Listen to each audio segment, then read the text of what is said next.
Hello and welcome back to Inside Unreal, where you can see how to make content for Unreal Engine 4. Today, we're going to be continuing with part 2 of our special feature on the visual effects that were created for the Infiltrator tech demo. Once again, I'm joined by Tim Ellick, Senior Visual Effects Artist for Epic Games. Hi, Tim. Hey, Zach. Now tell me, what are we going to be talking about today? We're going to talk a little bit more about the depth collision module. We're also going to get into some water effects, and then we're going to look at some atmosphere effects for the underground section of Infiltrator. Sounds awesome. Let's get started. So to help illustrate this, I set up a custom scene here with the two particle effects that are exactly the same. And you can see the particles are both using the depth buffer collision to collide with these meshes. And the depth buffer collision, you can preview the actual depth buffer here in the buffer visualization. And if I open that up, you can see this is the information that the particle collision module uses to determine where the particles need to collide with the surface. The lighter areas are further back and the darker areas are further up front. And if I just switch back to lit mode, you can see that even though these are both the same mesh, Oh, they are? they're the exact same mesh. The only thing that's different about them is the material. This is using an opaque material, while this is using a mask material. And as you saw in the depth buffer, the mask material writes to the buffer, so all these particles can collide and fall through the holes in the actual masked surface. So you're actually kind of poking holes in this mesh by way of the material, and the particles can fall through that. Yes. So if I take my effect and pull the emitter tab and the properties tab over here. Now these are two panels from the Cascade Particle Editor, correct? Yes, in Unreal Engine 4 you can tear the panels off and move them anywhere on the screen that you want them. And I'm just going to solo this emitter here so we can really get a good look at this. And I'm just going to increase my spawn rate to something a little crazy. So you can really see the particles falling through there. I'm going to reduce it just a little bit. So when we get into the actual collision module, there's several different options, and you can mouse over any of these to get a quick description of what it does. And so as you can see, the resilience controls how bouncy the sprite is. So if I set this to 1, the particle is just going to go crazy, bouncing all over the place. And if I set it back to 0.125, it's a little bit more reasonable.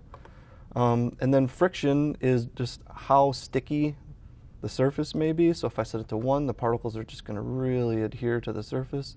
And if I set it back to 0.25, they'll slide around a little more. If I set it to 0, they'll just slide all over the place.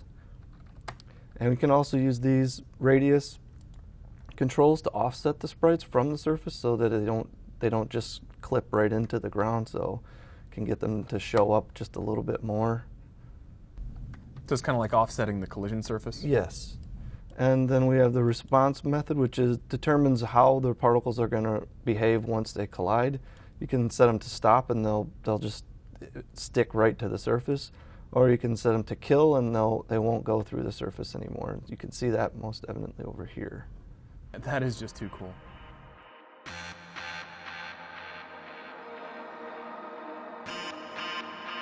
Typically, water is one of the more challenging effects to create, and what I try to do when I first get started is break the water down into what I consider to be the ideal forms.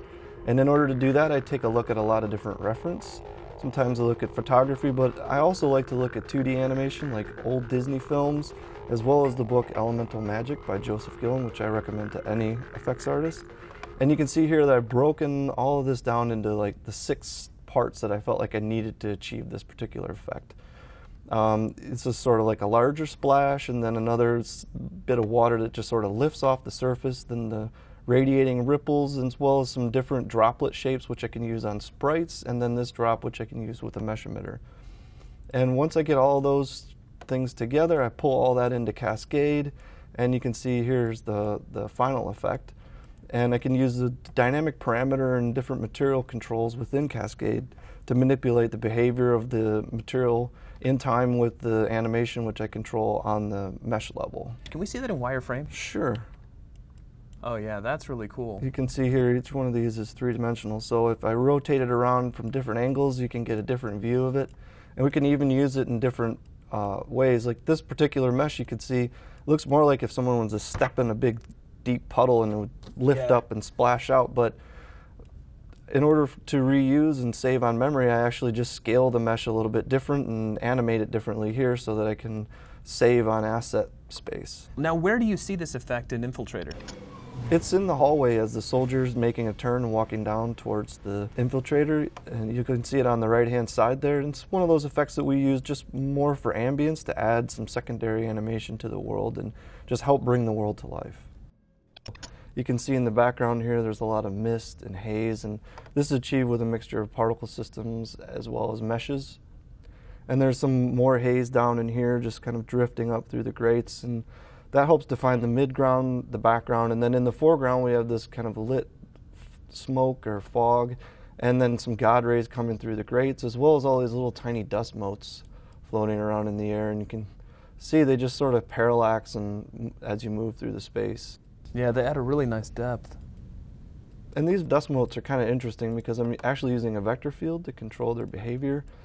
And this vector field is just it's like basically if you think about it as a grid of velocities as I move around within this space.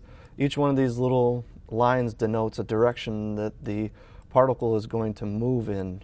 The lit translucency also is fantastic because I can just grab this effect here, and as I drag it around the world it updates in real time with the lighting information, so I no longer have to tweak a material parameter or an instance parameter. Oh yeah, that's really awesome.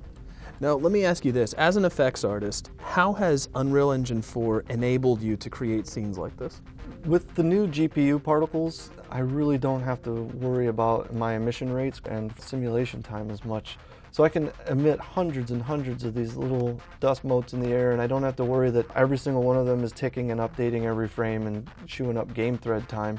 And I feel like these kind of details are what really helps define the space and create a relationship between the player and the world. And best of all, we do everything in Cascade, so the tool is very familiar, and for anyone who's used to doing effects in Unreal Engine 3, making the move to Unreal Engine 4 with Cascade is going to be pretty straightforward. Very cool. Well, that's about all the time we have for today, so thank you very much for your time, Tim, and we will see you on the next Inside Unreal.